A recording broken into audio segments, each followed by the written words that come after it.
You flush without looking. Almost everyone does. But there's a moment right before that water swirls when your own body is trying to tell you something. And most people over 60 never listen. Here's what I found. The way your stool sits in that bowl, whether it floats or sinks, its color, how long it took to arrive, can reveal a hidden problem months before you feel a single symptom. No blood test, no appointment, no fee. Your grandmother knew this instinctively. She looked, she noticed, she acted. We were trained to be squeamish and to flush fast. I'm going to take you all the way to something researchers at a hospital in England quietly proved in 1997, and to a free test you can run this week with nothing but a vegetable you probably already have in your kitchen. And I promise you this, everything I'm about to show you works whether you live alone, live in a small apartment, or live on a fixed income with nothing fancy in the cabinet. It started for me on an ordinary Tuesday morning. I looked down before I flushed. I don't know why. I just did.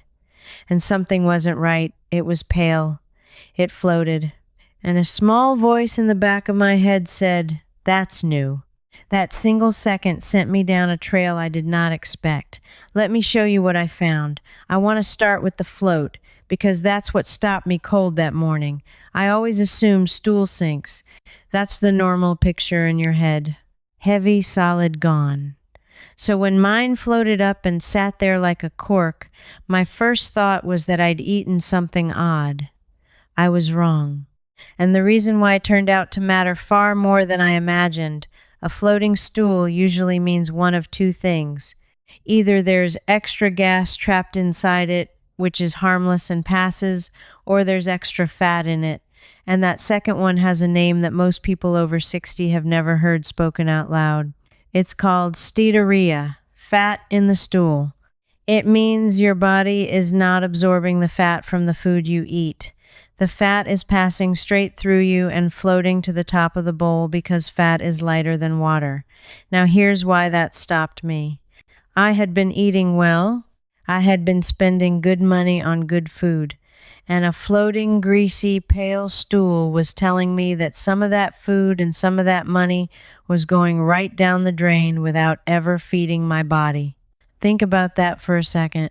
You can eat a perfect meal and absorb only part of it. The vitamins that ride along with fat, vitamin A, vitamin D, vitamin E, vitamin K, need fat to be absorbed properly. If the fat isn't being taken in, neither are they.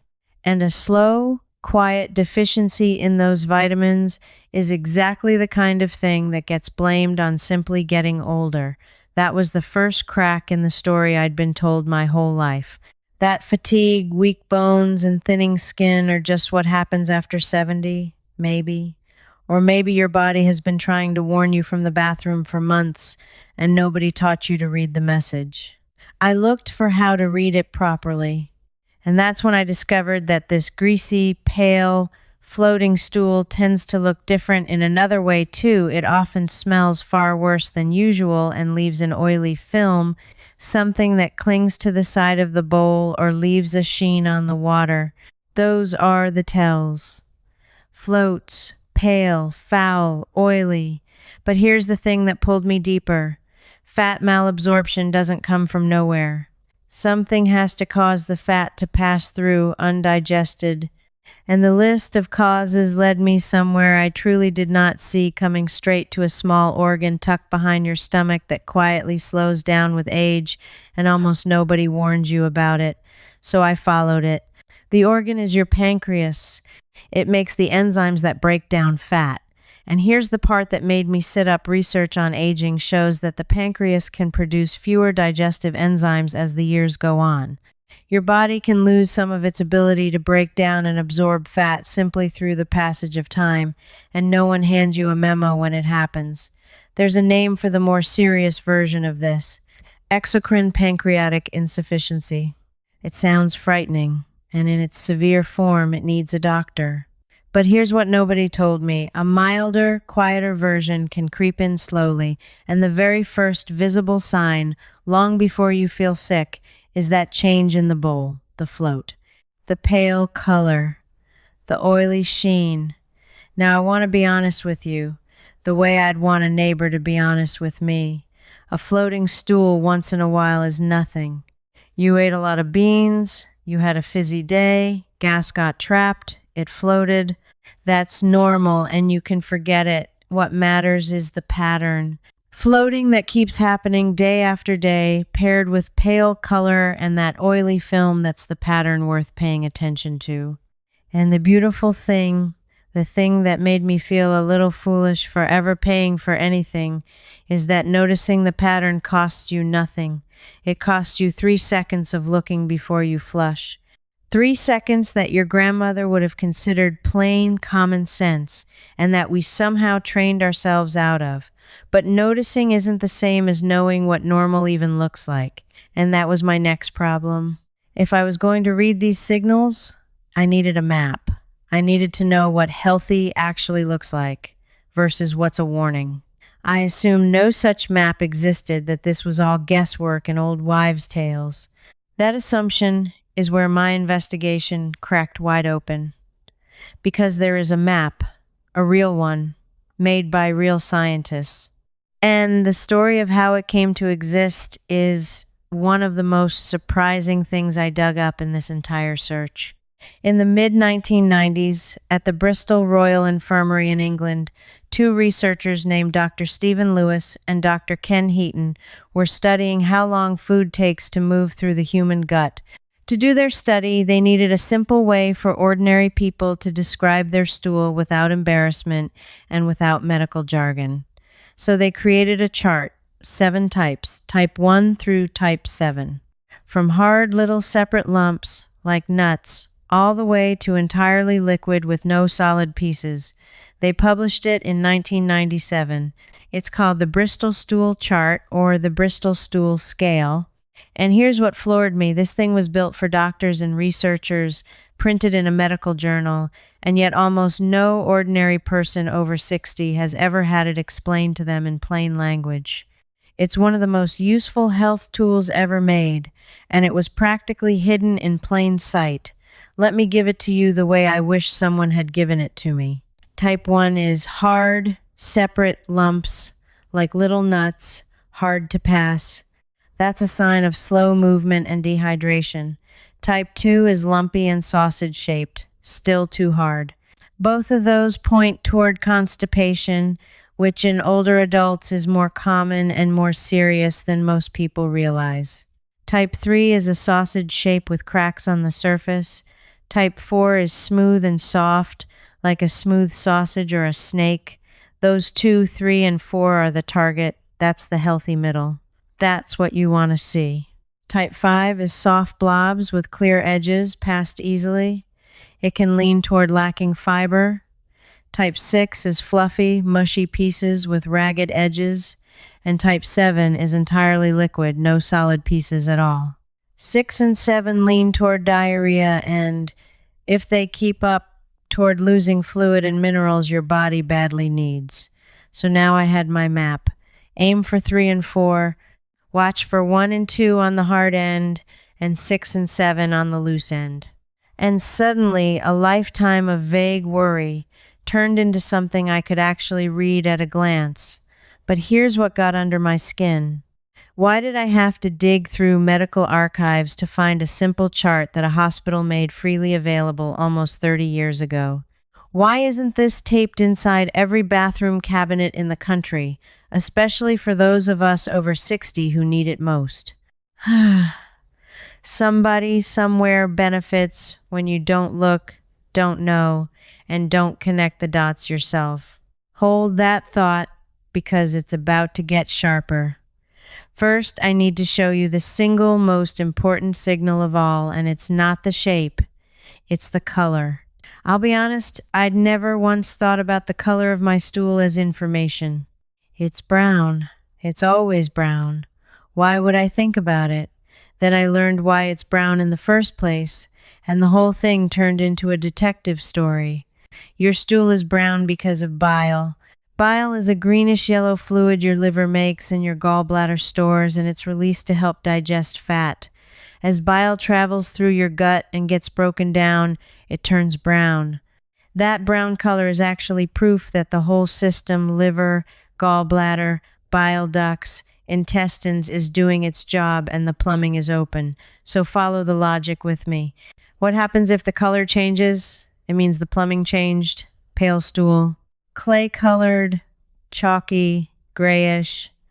The color of putty. When stool loses its brown and turns pale, it can mean that bile is not reaching your intestine the way it should. And the reason bile might not be reaching your intestine is that something is blocking or slowing the ducts that carry it from the liver, from the gallbladder. That is not a small thing. That is your body pointing directly at an organ and saying, "Look here." I felt a chill when I read that because it connected straight back to my Tuesday morning. Pale and floating together. Pale from missing bile, floating from unabsorbed fat, and bile is exactly what you need to absorb fat. Two signs, one story. My body had been telling a complete, coherent sentence, and I'd been flushing it away for years. Now let me give you the rest of the color code, because each color is a word in this language. Black, dark, and sticky like tar. When it looks like that and you haven't been taking iron pills or eating black licorice or blueberries, can mean bleeding high up in the digestive tract, in the stomach or upper gut, where the blood has time to darken. That one deserves prompt attention, not next month. Bright red streaks can come from something as simple and common as hemorrhoids or a small tear, which are ordinary and usually harmless in older adults. But red can also come from lower down in the gut, so it's worth watching whether it's just a streak on the paper or mixed all through. Yellow, greasy, and foul brings us right back to fat that isn't being absorbed. Green usually just means food moved through quickly, or you ate something with strong green color, and it's rarely anything to worry about on its own. But pale, clay, putty, chalky, gray, that's the one almost nobody knows to watch for. And that's the one pointing at your liver and your bile ducts. Here's the part that made me angry, and I don't use that word lightly. All of this, the color code, the float, the shape, is free. It has always been free. Your body runs this diagnostic for you every single day at no charge, and it displays the results right there in the bowl. The only thing standing between you and reading it was the fact that no one ever taught you the language and a quiet cultural habit of flushing before you look. That question started to change the whole shape of my investigation, and if you want to go even deeper into this kind of buried, practical knowledge, I put together something for exactly that. I wrote a book, actually 3 of them, Start Strong, Senior Mastery, and Senior System, that collect exactly this kind of plain, forgotten, working knowledge for people over 60 who want to stay ahead of their health without spending a fortune or depending on anyone. If that sounds like you, you'll find the details in the description below. But back to what I was uncovering, because I began to suspect this wasn't an accident. Now, I know exactly what some of you are thinking right now. You're thinking, this is fine for people with money, people with good doctors, people who can run off for expensive scans the moment something looks off. You're thinking this doesn't really apply to someone living alone on a fixed income in a small place with no help. I built this next part specifically for you, because you are exactly the person this knowledge was meant for. Here is what you can do this week, alone, with nothing you have to buy. Start what I call a 3-line bathroom log. You don't need an app. You don't need anyone's permission. You need the back of an old envelope and a pen you already own. Each morning, before you flush, you look and you write 3 things. 1, the shape, using the Bristol map, just the number, 1 through 7. 2, the color, in 1 word. 3, anything unusual like oily film, foul smell, or floating. That's it.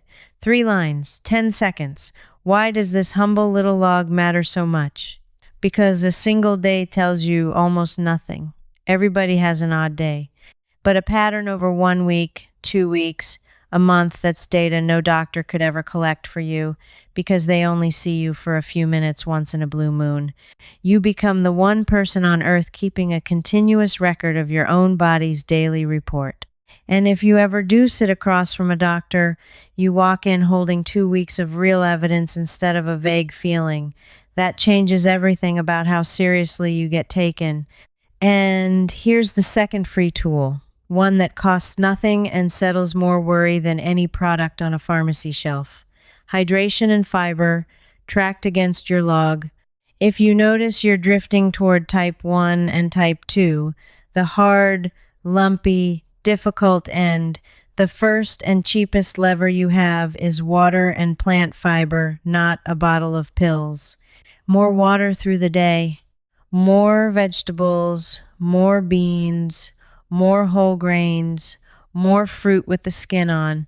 Then watch your 3-line log over the next several days and see if you drift back toward 3 and 4. You are running your own experiment on your own body for free and reading the results yourself. I tested this on myself for 3 weeks before I trusted it. I watched my own numbers move as I changed my water and my fiber. And I felt something I hadn't felt about my health in a long time. I felt in control, not dependent, not waiting, in control. But the more control I felt, the more one question gnawed at me.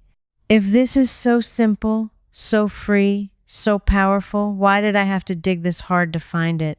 Why is the most basic health literacy about our own bodies treated like a secret? That's where the trail turned dark, and I want to show you what I found. Here's what I finally understood. There is no single villain twirling a mustache. It's quieter than that, and in a way that's worse. Think about who profits when you don't look and don't know. There's an entire industry built on the moment after you finally feel bad enough to act. Supplements for the deficiencies you developed because you were quietly malabsorbing for years. Products for symptoms that a free bathroom log would have caught early. Whole shelves of remedies aimed at problems that a glance and a little knowledge could have flagged while they were still small and cheap to fix. None of those businesses want you fluent in reading your own body. A person who catches a pattern early, adjusts their water and fiber, and walks into an appointment with 2 weeks of notes is a person who spends far less and depends far less. Your ignorance was never neutral. Somebody was always earning from it. And there's a deeper layer, one about shame. We were raised to treat this entire subject as disgusting, unmentionable, something you rush past and never discuss. That squeamishness feels like manners. But that squeamishness is exactly what keeps you from doing the single most valuable free health check available to you. The taboo isn't protecting your dignity, it's protecting your ignorance. And ignorance in this case has a price measured in money, in years, and in independence. Your grandmother didn't have that squeamishness. Go back far enough and people looked, because looking was survival. Farmers watched their animals' droppings to catch illness early. Parents watched their children's. It was ordinary, unashamed observation. Somewhere in the last few generations, as we got polished and modern and handed our health over to specialists, we lost that plain habit and we were encouraged to lose it. So the knowledge existed. It was ordinary once. Then it got buried under embarrassment and outsourced to people who only see you for a few minutes a year. And the tools to recover it were sitting in a medical journal from 1997, waiting for somebody to translate them back into plain human language.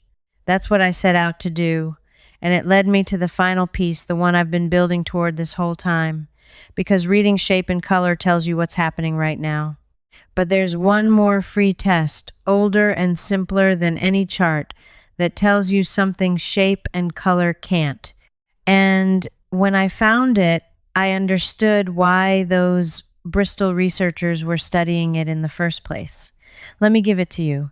Everything so far tells you the state of things, but it doesn't tell you the speed. And speed, how long food takes to travel through you from the moment you swallow to the moment it leaves, turns out to be one of the most revealing numbers about your gut health and one of the hardest for anyone to measure for you. It's called transit time. Here's why it matters. If food moves through you too slowly, it sits, it hardens, waste and toxins linger longer than they should, and constipation and its complications set in a real danger for older adults. If it moves through too fast, you're not pulling out the water and nutrients you need, and you drift toward the loose, watery end where you lose fluids and minerals. There's a healthy window, and knowing whether you're inside it is genuinely useful information. But how on earth do you measure it at home? For free. This is the part I love. This is the buried gem. You use a marker food, something with a distinctive color or texture that your body cannot fully break down, so it comes out looking recognizably like it went in, and you simply time it. The classic, the one people have quietly used for generations, is sweet corn. Whole kernels of corn. Your body can't digest the tough outer skin of the kernel, so it passes through visibly intact. You eat a good serving of sweet corn, you write down the exact day and time, and then you watch your stool over the following day or two until you see the kernels appear. The time between eating it and seeing it is your transit time. There's an even cleaner version using beetroot. Beets can turn your stool a reddish or pinkish color, so you eat beetroot, note the time, and watch for the color to appear and then to clear. Same idea, different marker. And here's the credibility, the part that told me this wasn't folklore. This marker method is the very principle serious researchers use. In recent years, a large team of scientists ran a study using specially colored blue muffins, a bright blue dye baked into food, precisely to measure gut transit time across thousands of people because it's such a clean, visible marker. They took the humble old sweet corn trick and made it rigorous, which means the kitchen table version you can do tonight is standing on the same scientific ground as a formal study. So what's a healthy number? For most adults, transit time falls somewhere in a window of roughly 12 to 48 hours, though it varies from person to person, and it tends to run a bit slower as we age, which is exactly why older adults need to watch for it. If your marker takes far longer than that to appear several days, that points toward things moving too slowly, and it's a signal to look hard at your water, your fiber, your movement, and to take constipation seriously rather than shrugging it off. If it comes racing through in just a few hours, that's the fast end, and worth watching too. Now put it all together, the way it finally came together for me. You have the shape, read against a chart from a hospital in 1997. You have the color, read against the bile that makes your stool brown in the first place.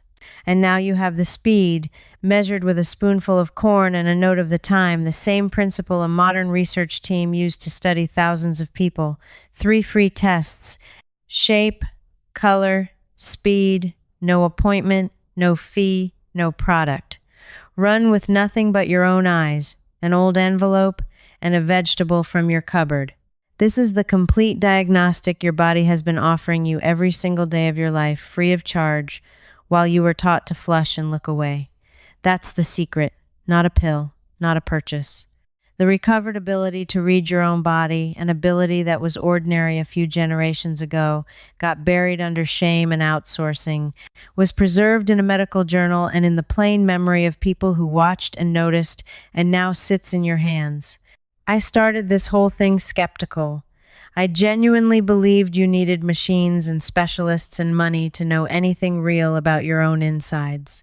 I was wrong. The evidence changed my mind. The most sensitive early warning system I own was already installed, already running, and already free. I just had to be willing to look. So here's what this investigation really gave back to me, and what I wanted to give you. Not fear, the opposite. The quiet confidence of a person who can read the signals their own body sends, catch a problem while it's small and cheap, and walk into any room holding real evidence instead of a vague worry.